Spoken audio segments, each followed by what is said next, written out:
Man Overboard. I'm Rebecca Lieb. I'm Jason Horton. And this is Ghost Town.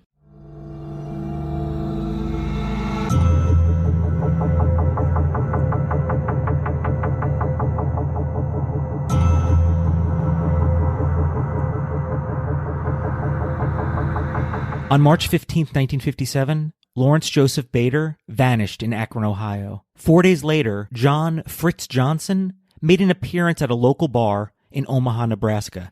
The connection? They are the same person.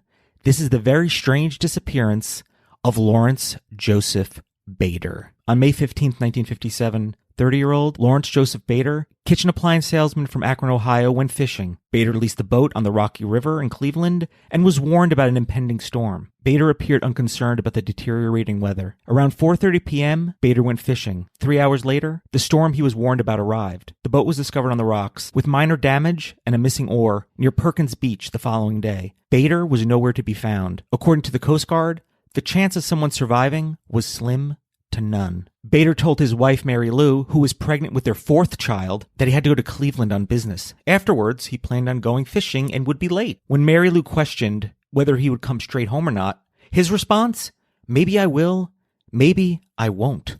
Cool. Very great husband and father. The man who rented him the boat, Lawrence Coulter, said he needed a boat with lights, even though it would be quite a while before it would get dark, which he found strange. He also recalled that Bader had a suitcase with him. 4 days later, John Fritz Johnson entered Ross's Steakhouse in Omaha, Nebraska, looking for a bartending job. Fritz became known as a fun-loving bachelor in Omaha, often showing up in an old hearse with pillows in the back that he called the hunting vehicle. Oh, I don't like this. At first I was like, oh, you must sleep back there. That's a fun party time. But the hunting vehicle?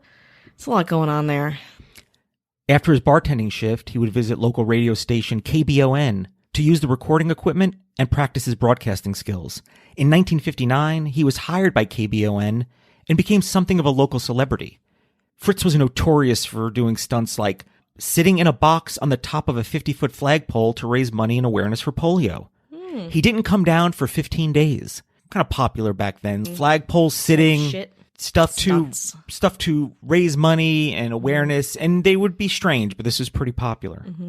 And probably pretty fun for Omaha. Yeah. He also took up archery.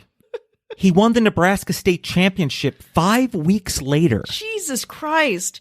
This man is putting all of his single... it's like he has been repressed by family life, and now he's just like exploded with like single dumb bullshit guy antics. He told stories of a boyhood in a Boston orphanage and 13 years in the Navy. Around 1961, he met and married a former model named Nancy Zimmer, and they had a son soon after. Then he would begin his career on KETV as a sports broadcaster.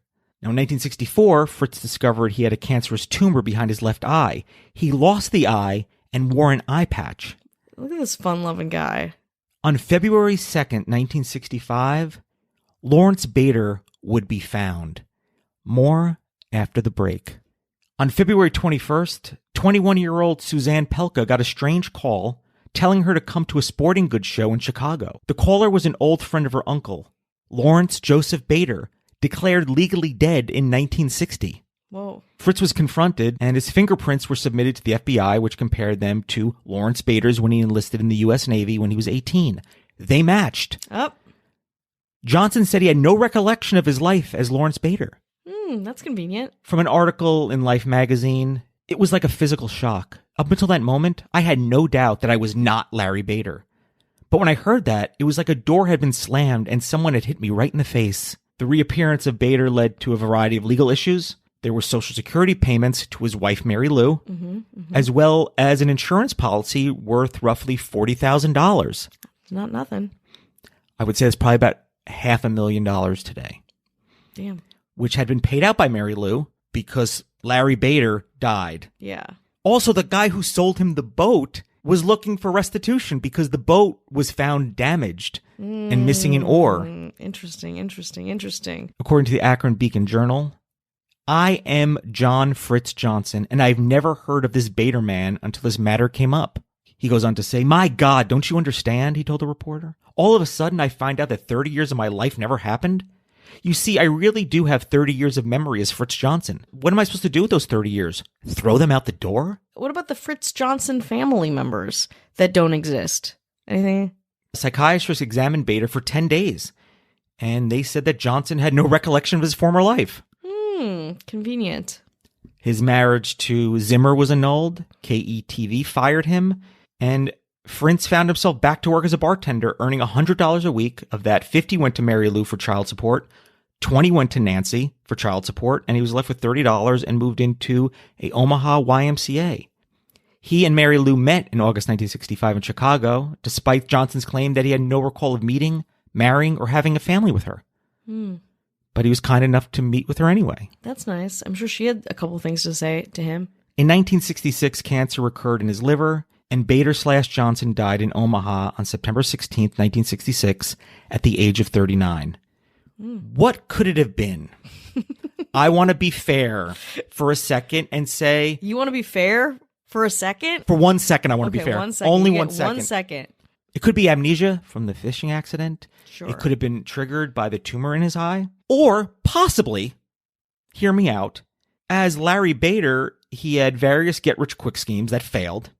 He was in trouble with the IRS for tax evasion. Yeah, that's tough. He was $20K in debt, which is about $200,000 today. It's a lot. He had a fourth kid on the way at 30 years old. Changed his life insurance plan days before the accident. Why would he want to leave that and marry a 20-year-old model and be a sports broadcaster? Why would that...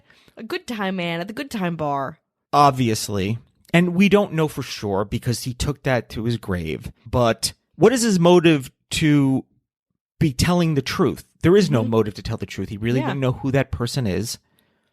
What is his motive to lie? Everything I just mentioned. Yeah. And probably more. Loads of motive to lie. So much motive. Too much motive. And even still, like, what sticks in my head is what you said earlier when he told his wife that he was going on this business trip and then fishing.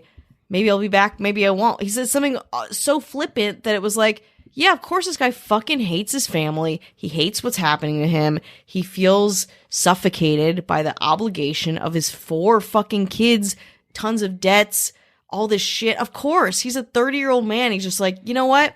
It's a storm out there. Maybe I can just fucking figure this out and start anew. And in the 1950s, requiring a social security number wasn't a thing the way it was, I believe, starting in the 1980s. You didn't need to submit that to do anything, to get a job, to work. So you just moved to Omaha, Nebraska, which is, I mean, it's a big city, but also you're not moving to New York City, a really dense city. Los Angeles, moving to Chicago. So you're moving far enough away. Yeah. Where who would question that? And within 4 days of him, where's Larry? Within 4 days, he's already looking for a job as Fritz in Omaha. Obviously, this has been planned for quite some time. Fritz Simmons, Patrick Fritz. I was like, did you make that name? Like, that doesn't even sound like a real name. And Pick a name. He had a successful broadcasting career. He was a swinging bachelor, regaling stories of being in the Navy and an orphanage. So don't bother looking me up because it was an orphanage. So don't bother. It was in Boston. Don't bother. Also, 5 weeks after picking up archery, he's really good at archery. Also, Larry Bader was very good at archery. Well, fuck. You can't have a missing, presumed dead guy who's good at archery. So a couple hours later, another alive guy who's very good at archery. Come on.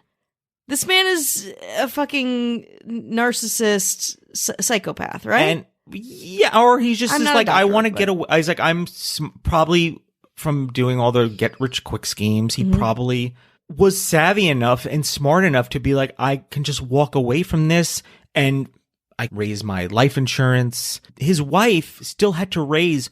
The fourth one was on the way. On the way, totally. And like, I say psychopath, narcissist, because it's like, it's not even, he's like, all right, I'm going to work as this bartender and like keep it low key and like I'm reinventing myself, but like I know that I'm always looking over my shoulder. He's like, no, actually, I'm going to be a local celebrity now. and I'm gonna marry this model, and I'm gonna like do a fucking flagpole stunts because I'm like a perpetual like single man. You know, I have not a care in the world. And his defenses are great because he's like, well, then why do I have 30 years of memory? Nobody has said, what is the 30 years of memory? Yeah. He's like, no, I just, you on that. Yeah, You he's know like, that. he's no, but I just have it. Yeah. Also, he was probably like in his, 30, 31, 32. I was like, you have memories of being 2 months old? That's weird. Exactly. That's very odd. What are we gonna Minority Report you and like figure out like exactly when? Like, no, you can't check any of the shit you're saying. We can't even now. If this happened now, we really couldn't check a lot of the things except through paperwork. Thankfully, you know. And also, his defense is, no, I'm not. No, I didn't. Not me. Not me. Can you imagine sitting there in front of your presumed dead husband in Chicago with like 4 kids that are just like on the back of your mind, just being like him looking at you blankly and being like, who are you? Obviously His narcissism and cowardice to never admit it so he can go to the grave as we'll never know. But Totally. we know. And he could have, and maybe he did, I don't know, but maybe he could have said, hey, listen, yeah, I walked away from all of this. Yeah. I'm sorry. Totally. I am your dad. I'm going to acknowledge myself as being hello 4 kids who lost a father. I'm actually going to like acknowledge that I am your father and I did this thing out of desperation. And now I want to make sure that I'm not like making you think like you're crazy or gaslighting you or whatever, like your experience of growing up with me for the first couple years of your life was real. The only thing I don't get is who would leave a wife, 3 kids, a 4th on the way to hook up with some 20-year-old model? That's the part I don't get. The mystery, something we'll never know.